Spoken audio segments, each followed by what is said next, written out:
مرحبا، يسعد أوقاتكم حبايب. اليوم وصفتنا طريقة المسخن الدجاج بالطريقة الفلسطينية بطريقة جدا سهلة وطيبة.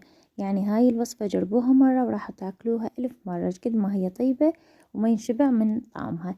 يلا نبدي الفيديو، لا تنسون اللايك والاشتراك. أهم خطوة إنه إحنا نسوي تتبيلة طيبة للدجاج. نحتاج عصير ليمون، زيت الزيتون، دبس الرمان، وراح أضيف التوابل أكتبها لكم على الشاشة. وهنا أنا ضفت الملح، فلفل أسود، البهارات السبعة هي نفس البهارات المشكلة، البابريكا، ومعلقتين كبار من السماق.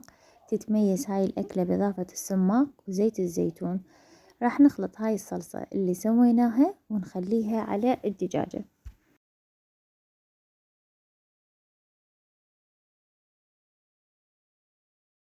تبلت كل الدجاجة بالصلصة اللي سويناها. نحضر بايركس الفرن، نخلي تقريبا 3 بصلات حجمهم كبير وأفتتهم بهاي الطريقة. أهم شي بهاي الأكلة أيضا إضافة البصل بكمية كبيرة لتنطي نكهة وطعم كلش طيب.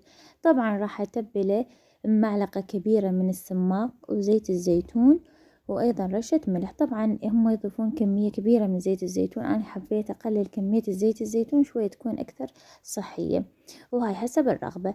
وراح نفرك البصل بكل هاي التتبيلة ونجيب الدجاجة ونخليها فوق البصل، وراح أخلي الصوص البقى فوقها، وأخلي أيضا ورق زبدة وورق الألمنيوم وندخلها الفرن تقريبا لمدة من ساعة إلى ساعة ونصف حسب الفرن مالتكم، وارجع لكم بعد ما تستوي.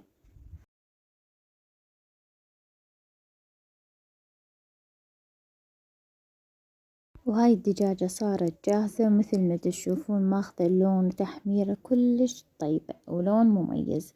هسه نجيب خبز شراك. أنا استخدمت خبز شراك لأن خبز خفيف، وخليته طبقات من البصل والصوص والدجاج. بهاي الطريقة قدمتها وما أحكي لكم الطعم والريحة قد طيبة، يعني من صدق هاي الأكلة 100 من 100. أتمنى عجبتكم وصفة اليوم حبايبي. وصلنا لنهاية الفيديو، باي باي.